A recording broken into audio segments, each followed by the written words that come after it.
محمد نبينا بنور هدينا من مكة حبيبي نور سطع المدينة.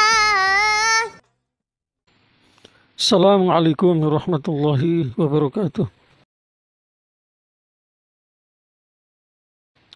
Rabbi zidni ilma warzuqni fahma, amma ba'd. Dekat-dekat hari kiamat, kejadian-kejadian aneh-aneh itu bukan semakin berkurang tetapi semakin bertambah. Maka kita harus semakin cerdas, semakin pintar dalam menilai, sehingga jangan terjebak, jangan salah ikut.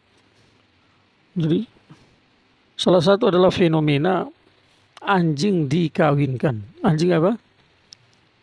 Jantan dan betina. Jadi ini kalau bahasa kasarnya itu sangat jahil. Terlepas dia yang mengawinkan itu orang Islam atau tidak dibahas itu. Tapi kalau mau diteliti dalam setiap agama itu, Islam atau di luar Islam, tidak ada dalam kitab mereka ajaran yang di dalamnya itu menulis ada tata cara menikahkan anjing betina dengan anjing jantan.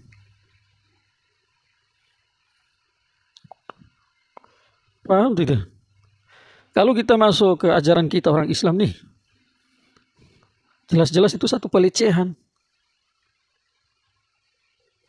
Karena perlu kita tahu bahwa menikah itu adalah perintah Allah. Jadi menikah itu adalah satu perintah yang di dalamnya ada maslahat. Maslahat besar. Nomor satu, supaya jangan ada perzinahan. Seminim-minim kurang. Yang kedua, dari situ lahir keturunan yang jelas. Dan masih banyak hikmah-hikmah yang lain. Maka perintah untuk menikah itu adalah turun dari Allah yang disampaikan oleh Nabi Muhammad SAW, yang diperuntukkan hanya untuk manusia. Manusia juga yang laki-laki dengan perempuan itu juga diatur tata caranya. Tidak setiap laki-laki dan perempuan boleh saling menikah. Ada yang disebut dengan maharim atau mahram, mufradnya itu. Ada yang mahram hakiki, mahram bil musahara, mahram bil radha'ah, semua diatur.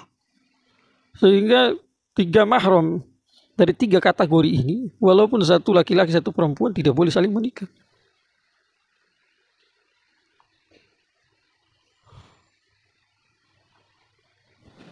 Paham tidak? Maka kalau ada yang seandainya mereka itu, kita tidak tahu orang Islam atau tidak. Seandainya orang Islam terus melakukan seperti itu, na'udzubillahi min dzalik itu. Kalau dia tidak tahu kalau itu tidak boleh, betapa jauhnya dia dari agamanya itu. Kalau dia tahu tidak boleh, terus dia halalkan, sudah kaidah yang menjadi umum itu,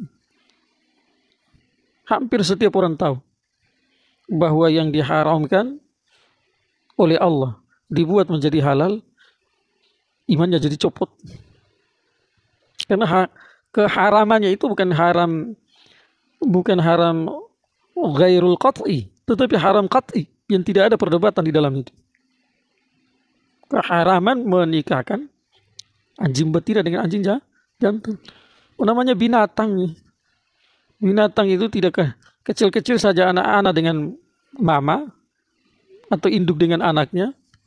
Tetapi setelah besar-besar sudah terkenal lagi mana mama, mana bapak. Bapak juga setelah selesai dengan mamanya, bapak sudah tidak kenal lagi mana anaknya. Pertanyaan, kalau itu adalah hanya sebatas adat,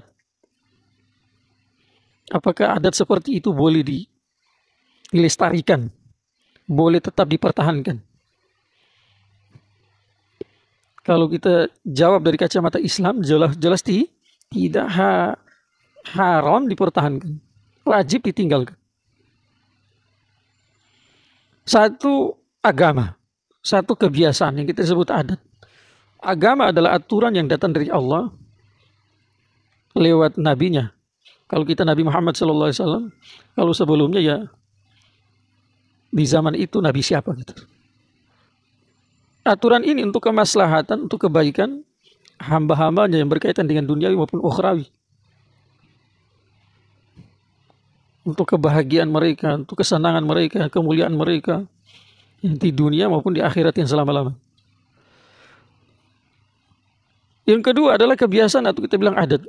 Adat ini adalah bersumber dengan izin Allah juga, tetapi pelopornya adalah manusia dari suku-suku tertentu, suku yang beragam.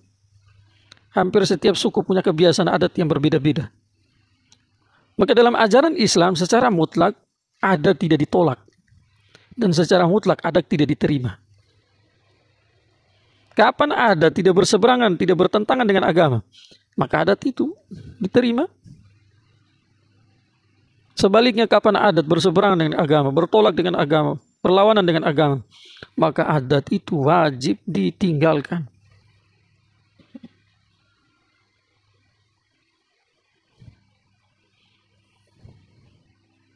Kita bicara dari kacamata Islam. Tidak bisa dipertahankan.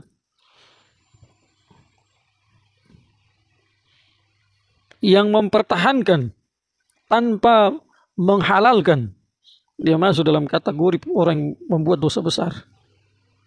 Yang mempertahankan padahal jelas-jelas dalam agama diharamkan, maka bukan hanya dia bagian dari orang yang masuk dalam dosa besar atau pelaku dosa besar, tetapi dia masuk dalam kategori orang yang imannya copot tanpa mengucapkan syahadatain ulang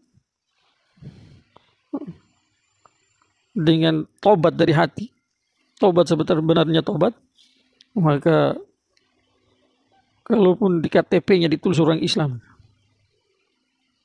indallah dia bukan orang Islam.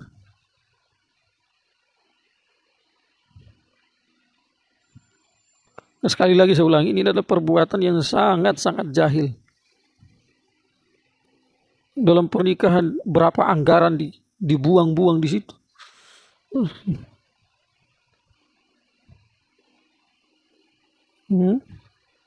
Anggarannya tidak main-main. Anggarannya itu, na'udzubillah, itu masuk dalam kategori tabdzir, bukan israf.